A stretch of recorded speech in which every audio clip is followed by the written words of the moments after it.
नमस्कार, खबरें मध्य प्रदेश की में आपका स्वागत है। आपके साथ मैं दीपेश बरगले। 28 सीटों पर होने वाले चुनाव में इन दिनों बीजेपी के निशाने पर कांग्रेस पार्टी नहीं बल्कि पूर्व मुख्यमंत्री कमलनाथ आ चुके हैं। कमलनाथ पर बीजेपी के साथ ही मुख्यमंत्री शिवराज सिंह चौहान लगातार हमला कर रहे हैं। आज सीएम ने कमलनाथ पर फिर बड़ा हमला बोला। उन्होंने कहा कि कमलनाथ ने पूरे प्रदेश को भ्रष्टाचार का अड्डा बना दिया था और दलालों का राज कायम हो चुका था। कर्ज माफी की बात कहकर उन्होंने किसानों को धोखा दिया था। पूरे प्रदेश को तबाह करने के बाद अब कह रहे हैं कि मुझसे क्या गलती हुई।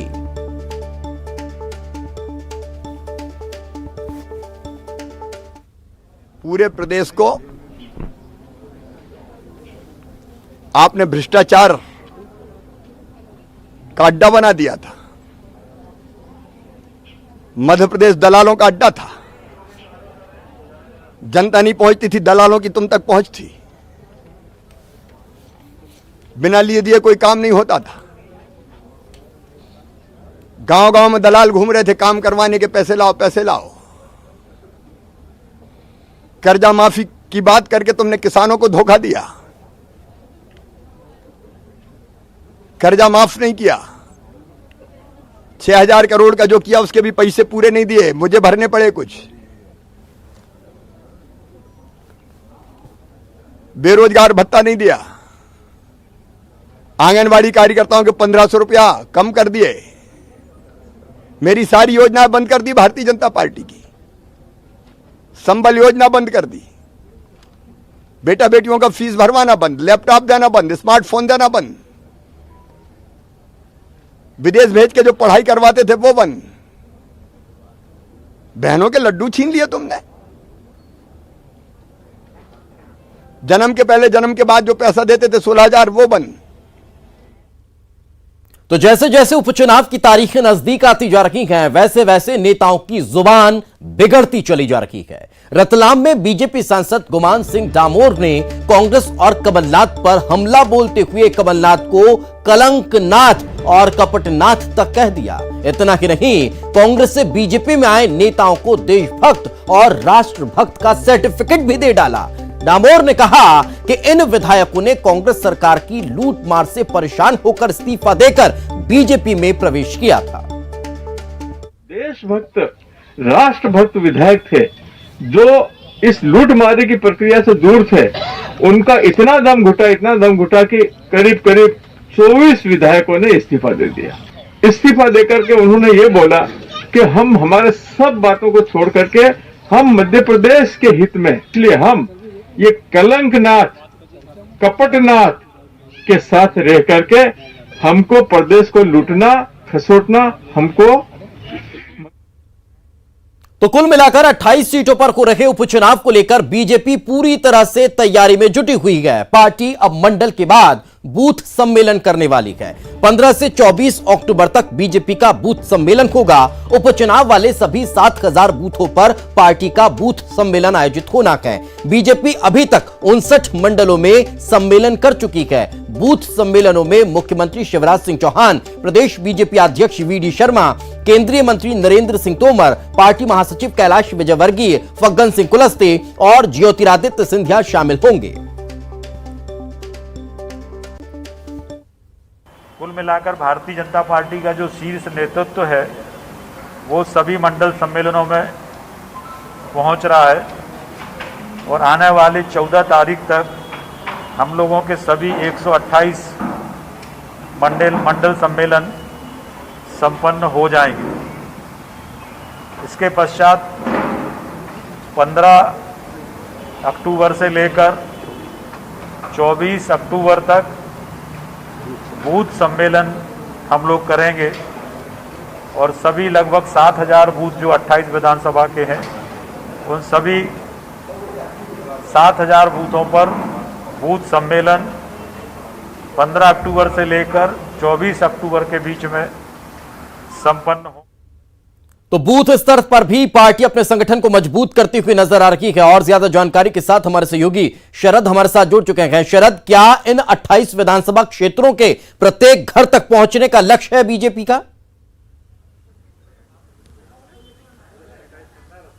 देखिए, बिल्कुल आपने सही कहा है।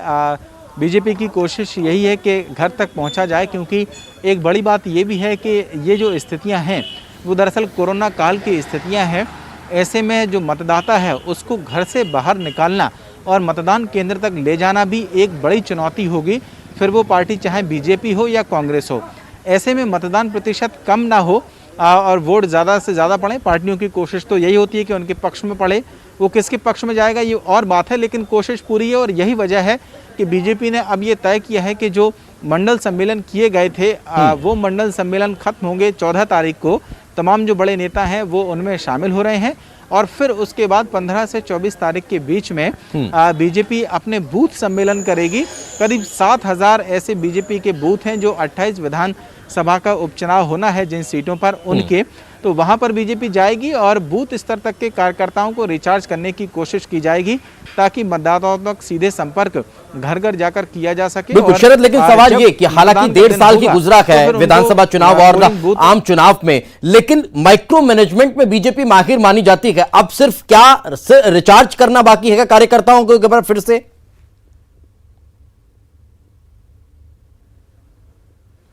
बिल्कुल, देखिए ये बात तो है ही, बीजेपी हमेशा से तैयारी में रहती है बूथ सम्मेलन करना, मंडल सम्मेलन करना, तो एक बार फिर से दोबारा से वही प्रक्रिया अपनानी पड़ रही है। करीब 2 साल का ही वक्त हुआ है और उसके बाद में, क्योंकि ये उपचुनाव की जो चुनौती है वो ठीक वैसी ही चुनौती है जैसी 2018 में विधानसभा की चुनौती थी। तो तैयारी तो पूरी है। हालांकि बीजेपी ने उस वक्त भी बहुत बड़े बड़े दावे किए थे, लेकिन नतीजे उतने अच्छे या उतने फेवर में बीजेपी के नहीं रहे थे उस वक्त में। यही वजह रही कि बीजेपी की सरकार गई, तो फिर उस दौरान की जो कमियां रह गई होंगी संभवतः बीजेपी की कोशिश रहेगी कि अब उसे पूरा कर लिया जाए। यही कहावत भी है कि दूध का जला छाछ भी फूक फूक कर पीता है, और यही वजह है कि अब छोटे से छोटे स्तर पर भी बीजेपी कोई रिस्क लेती हुई नजर नहीं आ रही। बहुत बहुत शुक्रिया शरद इस तमाम जानकारी के लिए।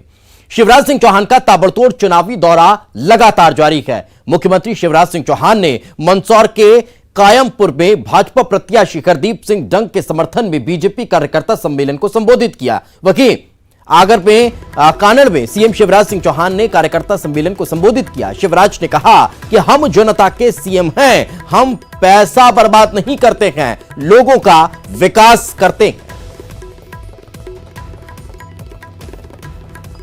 कमलनाथ जी ने पूरा प्रदेश बेच दिया था, वल्लभ भवन को दलालों का अड्डा बना दिया था, बिना लिए दिए कोई काम नहीं होता था, सब जगह दलाल सक्रिय थे, विकास ठप कर दिया था, हमारी सारी योजनाएं बंद कर दी थी, पूरे मध्य प्रदेश में त्राही त्राही मची थी। और इसलिए प्रदेश को बचाने के लिए डंग जी ने और बाकी नेताओं ने, सिंधिया जी ने त्याग किया और इस सरकार को गिराया, क्योंकि वो सत्यानाशी सरकार थी। अब इनने कुछ किया तो है नहीं, बेमतलब में विकास के एक काम नहीं किए। अब मैं अगर सड़कों का उद्घाटन कर रहा हूँ, लोकार्पण कर रहा हूँ, तो चुनाव आयोग में शिकायत कर रहे हैं कि मुख्यमंत्री को उद्घाटन मत करने दो, लोकार्पण मत करने दो। तुमने तो एक ईंट नहीं लगाई, मैं कर रहा हूँ तो विकास तुम्हें अच्छा नहीं लग रहा। कहते नारियल लेके चल रहे हैं, हाँ नारियल लेके चल रहे हैं, और फोड़ेंगे और विकास के काम करेंगे, कोई कसर नहीं छोड़ेंगे। कांग्रेस के झूठ का पर्दाफाश हो गया है। तो वहीं इंदौर में मुख्यमंत्री शिवराज सिंह चौहान ने गुरुवार को सांवेर क्षेत्र के निपानिया और नर्मदा मंडल के बीजेपी कार्यकर्ता सम्मेलन को संबोधित किया था।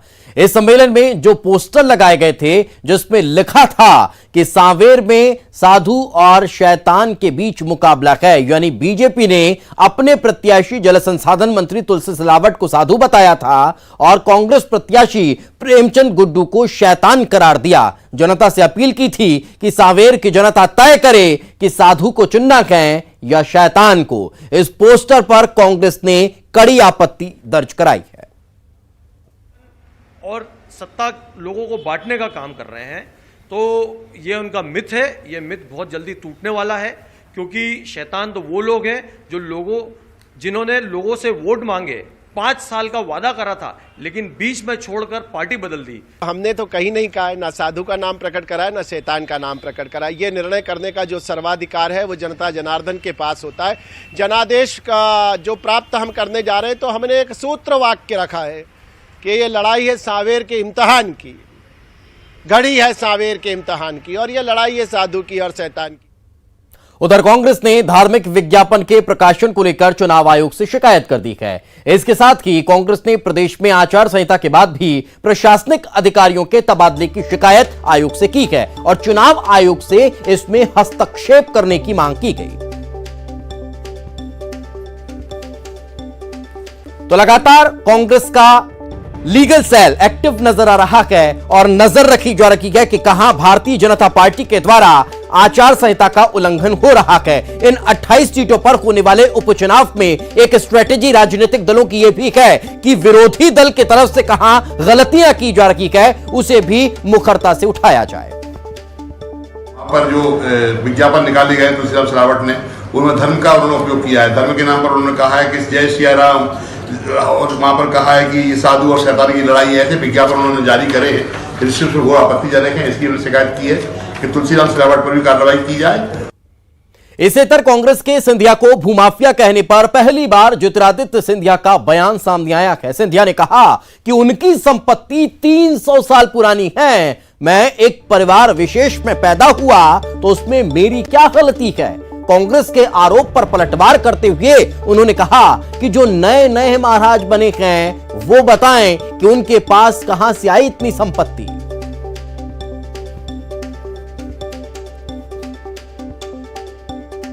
आप पे एलिगेशन लगाते भी नया मामला उठा लाए कि आपने एक प्रॉपर्टी हथिया ली है, आपके परिवार पे एलिगेशन क्यों लगाए? देखो भैया, आप और हम जानते हैं ये जो संपत्ति है वो हमारी 300 साल पुरानी है। मैं तो प्रश्न उन लोगों से कर रहा हूं जो आजकल बन गए हैं महाराजा, पहले वो जवाब दें। अब मेरी पैदाइश अगर एक घर में हुई है तो अगर वो मेरी गलती है तो मैं स्वीकार करता हूं। वो बार बार एक बात कहते हैं। चुनावी माहौल में जात पात को लेकर नेताओं की बयानबाजी पर ज्योतिरादित्य सिंधिया ने बयान दिया है। पिछले दिनों मंत्री इमरती देवी का एक वीडियो वायरल हुआ था जिसमें वो जनसंपर्क के दौरान जात पात की बात कर रही थी। सिंधिया ने कहा कि मैं सिंधिया परिवार का मुखिया हूं और न जात न पात, केवल जनता का विषय और जनता का विकास, यही हमारा एजेंडा होना चाहिए। परिवार का मुखिया हूं। मैंने कल के हमारे सभाओं में भी कहा, न जात न पात, केवल जनता का भविष्य और जनता का विकास, ये हमारा एजेंडा होना चाहिए। मेरे लिए हर जाति, हर समुदाय, हर इंसान, हर मतदाता मेरे लिए मेरा भगवान है और उनका विकास करना मेरा धर्म है। तो जात और पात के मामले को लेकर लगातार इस तरह से चर्चा चली आ रही है, लेकिन जब इमरती देवी का वीडियो वायरल हुआ उसमें वो जात पात के मसले पर बात करती नजर आई, तब फिर मीडिया के सवाल पर ज्योतिरादित्य सिंधिया को जवाब देना पड़ा। इतना कि नहीं, महिला एवं बाल विकास मंत्री इमरती देवी के भाषण का एक और वीडियो है जो इन दिनों जमकर वायरल हो रहा है। इसमें इमरती देवी लोगों से कह रही है कि मैंने उनसे कहा कि महाराज साहब और मुख्यमंत्री जी ये सुन लो, झूठे नारियल मत फोड़ देना। इमरती देवी झूठ पसंद नहीं करती, जो भी नारियल फोड़ो वो सच्चा फोड़ना, जो भी प्लेट बने वो सच्ची बने। इमरती देवी आगे ये भी कह रही हैं कि सीएम ने जो भी भूमि पूजन किए उनके काम शुरू हो गए हैं, बांध, अस्पताल, सड़क सब बनाए जा रहे हैं। मैं समझता हूँ जिस चीज को मध्य प्रदेश के पूर्व मुख्यमंत्री और कांग्रेस अध्यक्ष कमलनाथ जी ने कहा है कि मुख्यमंत्री शिवराज सिंह चौहान जी दोनों जेब में नारियल लेके चलते हैं, जहाँ मौका आता है फोड़ देते हैं। इस बात की पुष्टि उनके ही कैबिनेट की मंत्री इमरती देवी जी ने कर दी है कि मुख्यमंत्री शिवराज जी और सिंधिया जी कृपया करके झूठे नारियल न फोड़ें, जहाँ काम हो रहा हो वहीं नारियल फोड़ें। तो मैं समझता हूँ कि सिद्ध हो गया इस बात का कि ये जितने भी नारियल फोड़ रहे हैं और शिलान्यास कर रहे हैं ये सब झूठे हैं। ये मैं समझता हूँ कि उनके कैबिनेट मिनिस्टर ने जब कह दिया तो ये सर सिद्ध हो गया। मध्य प्रदेश की जनता को पता चल गया जो कमलनाथ जी कहते हैं वो सत्य वचन है। तो मुख्यमंत्री द्वारा जगह जगह शिलान्यास करने और नारियल फोड़ने पर सियासत गरमाती जा रही है। कांग्रेस ने आरोप लगाया है कि उपचुनाव को लेकर यह सब किया जा रहा है। वहीं बीजेपी का कहना है कि कांग्रेस के कमलनाथ अब कुछ नहीं कर सकते हैं, चुनाव में कांग्रेस की हार तय है। 28 सीटों पर जहां ये नारियल फोड़ने की एक आंधी सी इन्होंने चला पड़ी है, वो सिर्फ चुनावी एक्सटेंट है। ये चुनाव को जीतने के लिए जनता को गुमराह करने का इनका प्रोपोगंडा है। ये कहीं भी मध्य प्रदेश की जो माली हालत है बहुत खस्ता है, बहुत दयनीय है। कि ये ग्वालियर का विकास चले, सब जगह चले, माननीय कमलनाथ जी खुद चले। कमलनाथ जी के पास नारियल फोड़ने की तथ्य नहीं बची है। एक 74 साल का बुजुर्ग जो Congress party private limited company का सीईओ है, तो वो क्या कहेंगे राजनीति में जिंदा रहने के लिए। तो छतरपुर की बड़ा मलहरा सीट से बीजेपी प्रत्याशी प्रद्युम्न सिंह लोधी और कांग्रेस विधायक आलोक चतुर्वेदी के बीच वार पलटवार का दौर शुरू हो चुका है। कांग्रेस विधायक आलोक चतुर्वेदी ने लोधी के जीजा पर अपने लाभ के लिए बीजेपी से सौदा करने का आरोप लगाया, तो वहीं प्रद्युम्न सिंह लोधी ने भी कांग्रेस विधायक पर पलटवार करते हुए रेत के अवैध उत्खनन का वायरल वीडियो का हवाला दिया। बहरहाल कांग्रेस ने अपने विधायक का बचाव करना भी शुरू कर दिया। के जीजा सुरेंद्र सिंह ने सौदेबाजी करके प्रद्युम्न सिंह को भाजपा में पहुंचा दिया और भाजपा के लिए चुनाव लड़ने के लिए उन्होंने वहां पर सौदेबाजी की और मंत्री मतलब पद चाहते थे, लेकिन मंत्रिमंडल में पूरी संख्या होने के कारण उन्होंने अध्यक्ष में उनको अपने आप से संतोष करना पड़ा। का बड़ा वीडियो वायरल हुआ था चरण यादव के साथ, तो किसी ने देखा नहीं क्या? बड़ा सबूत चाहिए क्या आपको? क्या वो ऐसा काम नहीं करते? अगर वो इसका काम करेंगे तो आप तो आरोप लगा के सत्ता करके बता दें तो मैं आपके नीचे से निकल जाऊंगा, जहाँ से कहेंगे वहां। एक भी कोई आरोप लगा दे। ये रेट कोई मुद्दा नहीं है, मुद्दा है विकास और उनका जो उन्होंने पार्टी के साथ में जो गद्दारी की, ये मुद्दा है पूरे क्षेत्र में। रही बात क्षेत्रीय विधायक आलोक चतुर्वेदी जी की, तो उनकी पुश्तैनी माइनिंग का काम है, उनके कारोबार चलते हैं। वो लोग समय समय पर जो भी सरकार के द्वारा टैक्स दिया जाता है उनका देते हैं। कोई अवैध।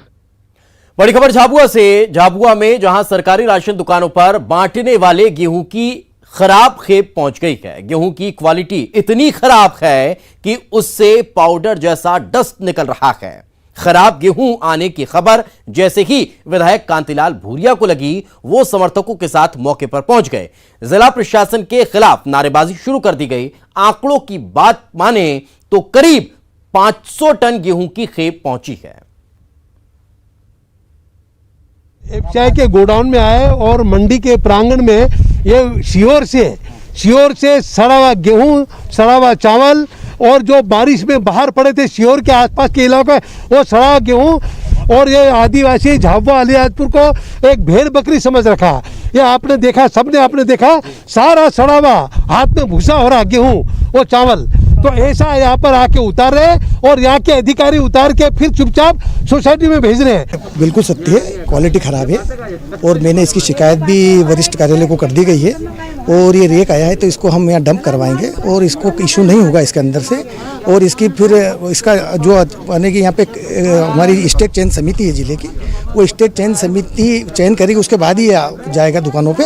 सड़ा गेहूँ हम नहीं, ये गेहूँ दुकानों पे नहीं जाए।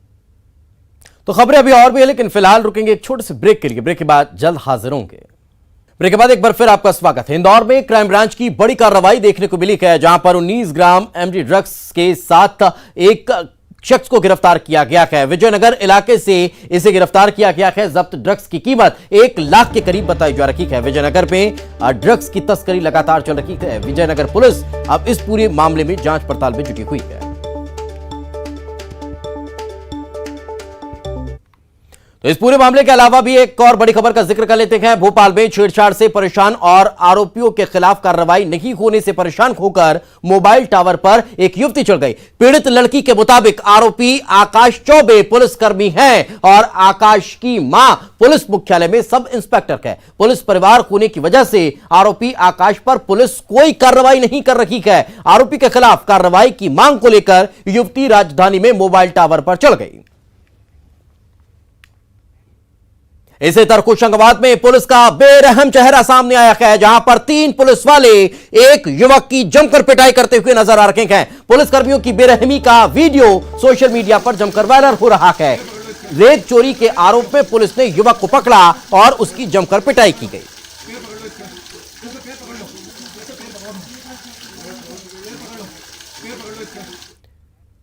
तो वहीं उज्जैन के थाना नीलगंगा में युवक की मौत के बाद परिजनों ने पुलिस पर मारपीट की है, मारपीट का आरोप लगाया है। दरअसल सुभाष यादव नामक युवक को पुलिस बिजली बिल डिफॉल्टर होने के बाद थाने लेकर आई और बंद कर दिया। जमानत मिलने के बाद जब वह अपने परिजन और दोस्त के साथ मोबाइल लेने के लिए दोबारा थाने गया तो राहुल ने लॉकअप में एक कैदी को पानी की बोतल पकड़ा दी। पानी की बोतल देने की वजह से राहुल की जान का काल बन गया।